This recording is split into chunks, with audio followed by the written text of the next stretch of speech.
is. Tips on getting hired. I mean, don't bullshit in an interview. Like, present your skills as they are, but don't be afraid to sell yourself at the same time. I mean, I'm getting ready to say here, we'll go fireside chat. I'm getting ready to say a bunch of shit that's probably going to sound contradictory, but allow me to explain myself. So yeah, don't bullshit in the interview. Don't present yourself as something you're not.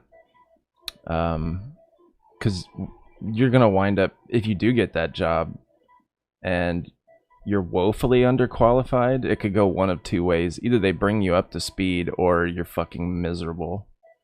And you might, wind up getting fired before, if you're in the States at least, before your probationary period is over. And so, there's like lapse in benefits and all this other crap. Maybe you're in a country where you don't have to worry about, the healthcare system actively trying to murder you, but that's something to consider. Then beyond that, on the other end of the scale, do talk yourself up. Like, don't be afraid to talk about some exciting thing you made or something that you are passionate about. I mean, when we do interviews and I have to interview people that are either fresh out of college or, well, yeah, I mean, you pad the interview, but if it's me interviewing you, I'm going to ask you about all of that shit. And I'm going to know when you answer, if you're just listing everything that a professor mentioned by keyword in a class versus I know how this thing works. I understand, the fundamental concepts, etc. Like, you might feel like you had a good interview, but I'm not going to call you back. And it's not to be rude. It's because I'm going to have to pick up your slack for the next 9 months while you basically learn all the shit that you told us you knew in the first place. And I'm not a big fan of that. But I like working on teams that are productive. I like working with other people. I really do. So yeah, I mean, yeah, if you're only putting stuff on your resume that really solid, then you're already off to a really good start. Practice talking about it. I mean, really, you need to be able to not only come with code. That's one thing. Man, I'm maxing out the mic here. Come with code. We often tell people present us examples of stuff that you've built, and a lot of people, they'll give us a GitHub of them just following step by step through an exercise for some training program or something that they went through, which is cool. I mean, that shows that you can follow instructions, whatever, but show me something that you built, and that you can walk through and explain, and maybe point out a couple of particular areas in it that oh man, I had a tough time building this, but in the end I figured out yada yada yada. Or I'm really proud of this feature that I was able to put this together out of disparate pieces that I learned elsewhere, and all this kind of stuff. Yeah, it will come through if you are passionate about the project. And if you can't think of anything to build, because that's another common thing, is okay, well, what the fuck do I make, dude? Because people give that advice a lot. They're oh, just the best ways to make something. And you can have writer's block about even getting started with that kind of stuff. Yeah, for real. I mean, nobody ever brings enough shit. And when they do, I'm okay, what, am I supposed to just sit here and read it? Tell me about this thing. Where'd you get the idea? What's it for? Did you like the process? Did you hate it? What did you learn along the way? What were the kind of problems you ran into, and how did you solve them? And another thing is, I want to hear about how you deal with failure. I really do. So don't be afraid to admit that it happens, because it does. I mean, nobody's going to believe you if you're oh no, I've never fucked anything up in my life. Man, I took our production web server down at work, I don't know, twice last week.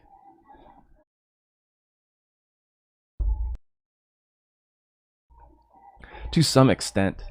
But every applicant that we've had, that I've had the pleasure or displeasure of interviewing over the last 6 years, didn't know a single person that got them the interview where we were at. And I'm at a college, so I'm not at a startup or a multinational company, or even anything that's tech focused. It's a tech department within a larger company. And that's another thing, is if you're only looking at tech companies, I appreciate your gusto, but if you are looking to get a job and you can use that honestly to pad your resume to go look for a tech company job later, just to show that you'd been hired, because industry experience is often just as good or better than, you know, a college degree or a boot camp certificate or whatever the fuck.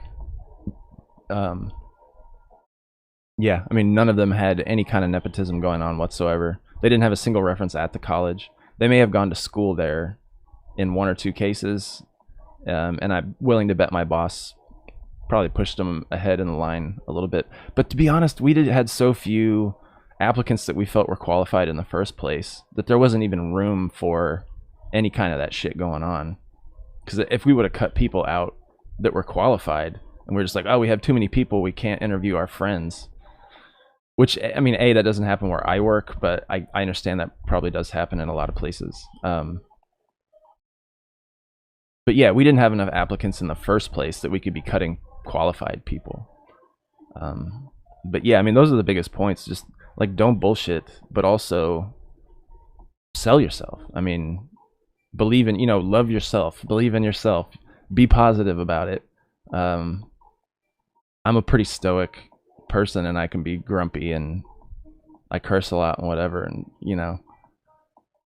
I love doing this stuff like this. I absolutely love it. And that's not to say that you have to. Like, there's 9 to 5 coders, and the world runs on that shit also. People have to maintain banking software and whatever, and I'm not at all talking shit on that. I work with many people who it's just a job to them, man. At 5 o'clock, they go home, they hang out with their kids, they watch TV, they do whatever. They don't get on Twitch and stream in the middle of the night for 4 fucking hours on hobby projects and stuff, and that's totally fine. However, if you're that guy or girl or whatever, or they or them, you have an incredible advantage over, depending on the market, depending on the area, like 90%, if not more, of the people that are applying for this stuff. So many people that I've talked to, yeah, like, show me your GitHub. And they do. There are 0 projects that they are making themselves. It's just, I did this free code camp and here's the proof, and I did this free code camp and here's the proof. And those are great. Again, like, that's awesome. That shows the initiative that you took and whatever else. But like, I want to see a project that you were like, I scratched this itch, or I wanted to see how this thing worked, or I saw this cool framework and I was like, man, that looks neat, let me fuck around with it. Even if it doesn't do anything meaningful, if you can step through it and explain, like, here's what's happening and here's why I wrote this code this way or whatever, and like, don't worry so much about formatting and blah blah blah. Anyway, I'm fucking rambling at this point, and I can ramble forever about this type of shit, believe me.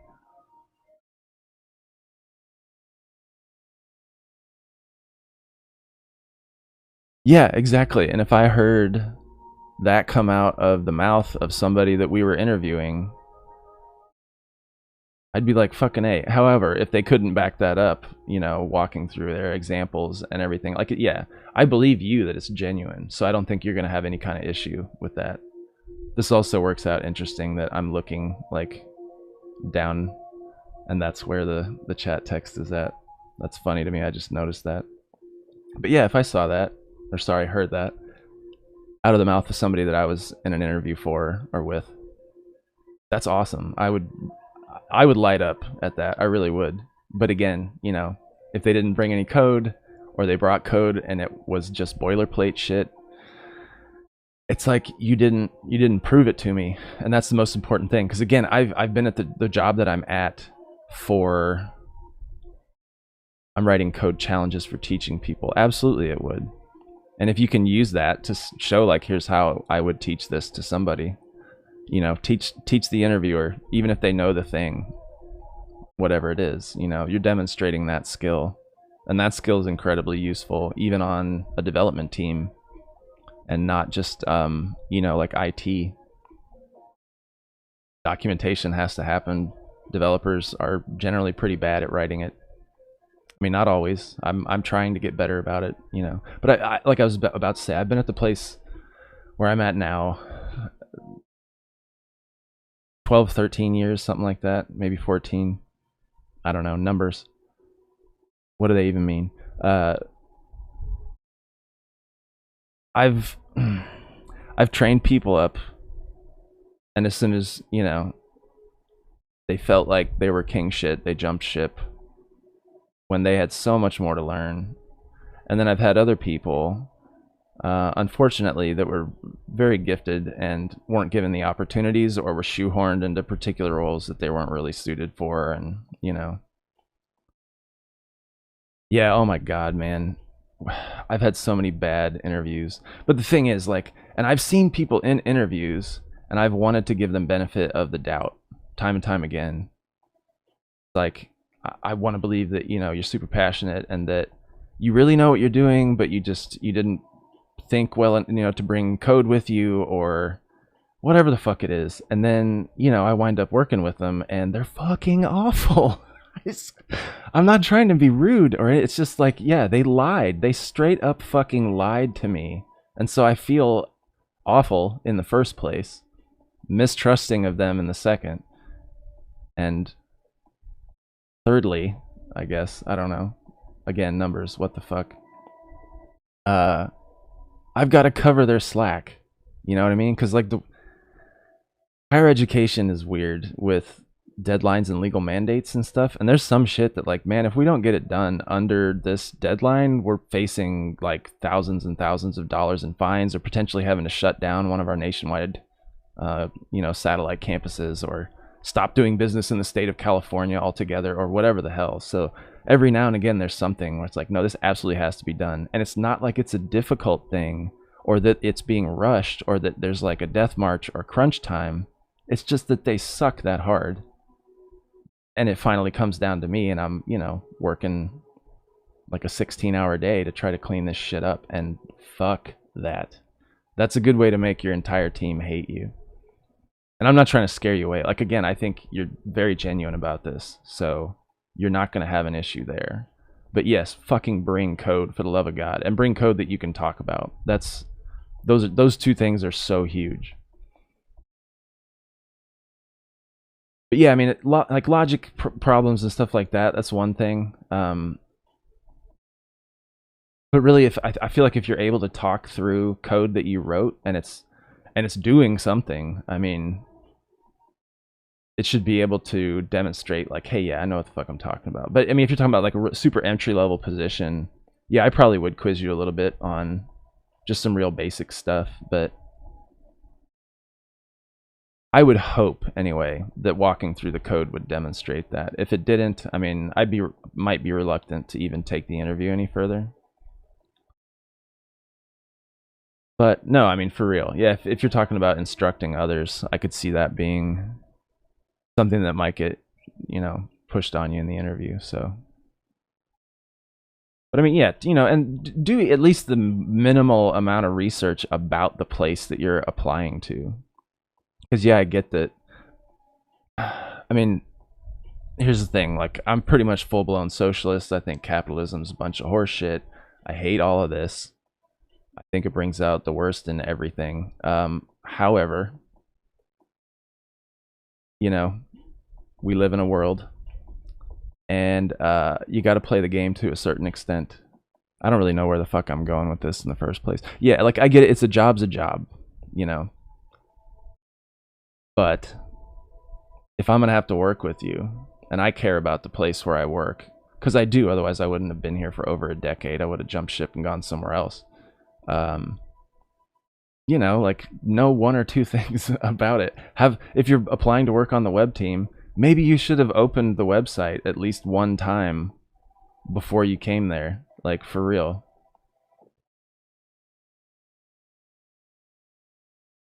I mean, I don't mind that so much. Like, I think it's worthwhile to ask, you know, what's your stack, but at the same time, it's almost like that should be in the job description that the person was applying for in the first place. But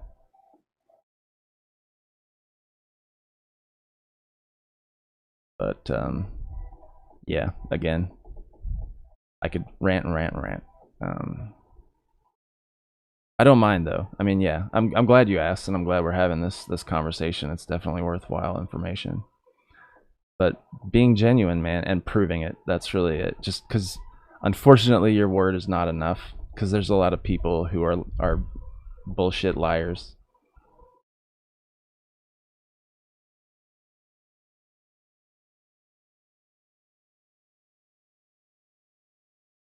Well, I mean, okay, so that may not be the best approach. Um, I think I would bring that up in the interview if you got the interview, but I don't think it's going to get your foot in the door to get the interview. I mean, depending on how they receive it and even who is the person that answers that email for that matter. Because it may have been going to, someone like two proxies in front of whatever the actual development team is, etc. So it's hard to tell. But yeah, it may not have been received in the manner that you sent it out there. You know what I mean? They may have seen it as somewhat hostile. And I don't think you meant it as hostile. You're trying to prove your worth ahead of time. It makes sense on paper. It's just people are weird, squishy animals.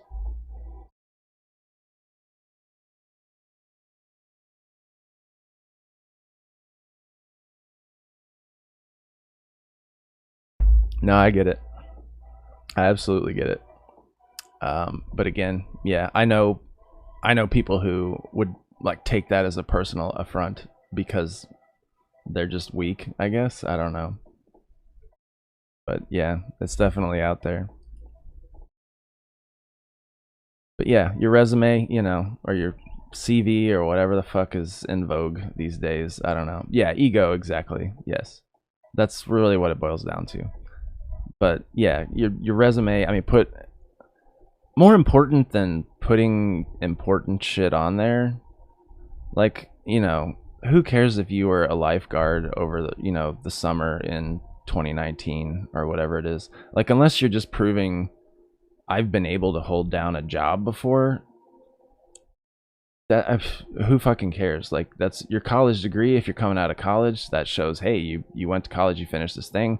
If you have the boot camp certificate, that shows, hey, I went through this boot camp and I completed these exercises, whatever. Like, that's, yeah, don't put, I worked at McDonald's, blah blah blah. Unless for some reason you feel that it's relevant and you can say like, and while I was there, I helped write this, spreadsheet and that got me into programming or whatever else. But I've seen, yeah, people. It's patently obvious that they're trying to fill up space.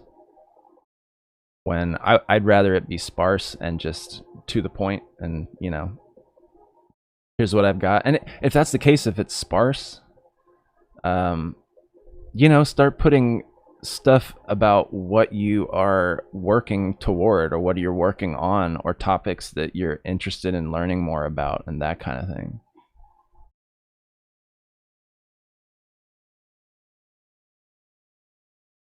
Well, I mean, the keywords they're probably going to be searching for are most likely apps and stacks and frameworks and shit like that, languages. That's going to be my guess. So, I mean, I would definitely like I keep mine updated even though, I haven't applied to a job in a considerable length of time. I have applied to a couple and used that as leverage to get a raise once or twice during some bullshit I won't get into. But yeah, I mean, it's definitely worth putting down. Like, I know these languages fairly well, and I don't know that I'd go into like concepts or anything necessarily. I guess it depends. If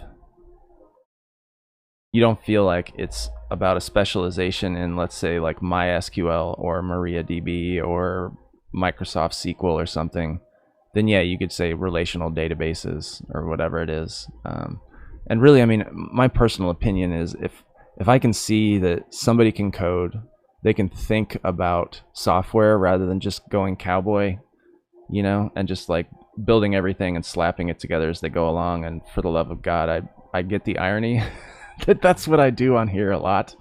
But I think about it a lot in my head and have, what they refer to as hammock time before I sit down and start doing this stuff. Like, I'm constantly thinking about this shit while I'm driving around, taking my kid to stuff, taking a shower, eating, whatever. But yeah, if I see someone that they're able to build something and think about the way that their software operates, and they think about the end user, and they think about the other developers who are going to consume this and whatever else. The languages they know and the technology they're familiar with or unfamiliar with doesn't bother me as much. Like, that's all shit you can learn. If I see that you get the core concepts and you're able to execute this kind of stuff, you can learn C#, you can learn JavaScript, you can learn Python, you can switch from MySQL to MS SQL. I mean, really, it's not that big of a deal.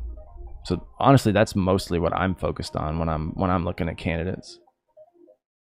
Yes, I think being a TA for project management absolutely would be relevant. I would keep that in for sure. I don't think that of that is like a summer job. That's relevant experience.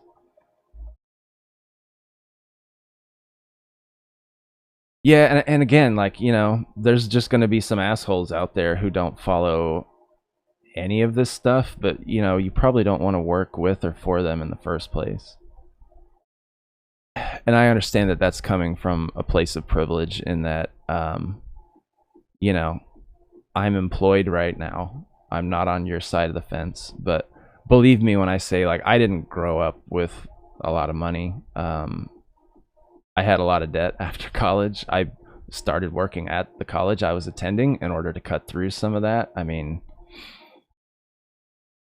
before this, you know, I dropped out twice. I was a professional cook for like 4 years. I did landscaping, staining decks and fences and things like that. So it's been a long road to get here. It's not I'm not trying to say, you know, I'm up in my ivory tower and why don't you just do it this way? Because I get it. Like, sometimes people just, yeah, they don't see you for what you are, and it doesn't, the way that you're communicating isn't connecting with them for one reason or another.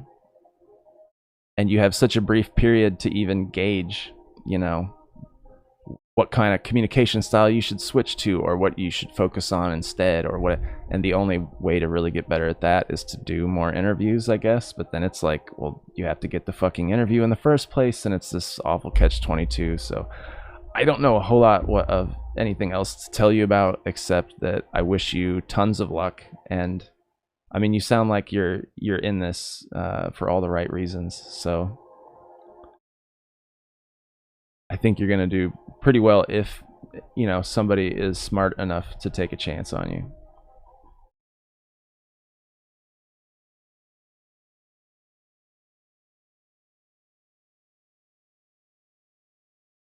Now my voice is hoarse. I apologize.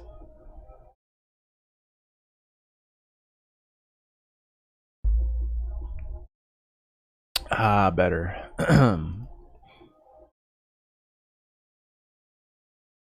Might take a short break here, somewhat soon. Trying to reorient. I'm not trying to cut you off, by the way. Absolutely not trying to cut you off. So if you have more to say, please, you know, go on. I'm not, like, the conversation is not over. I'm just kind of multitasking here, that's all.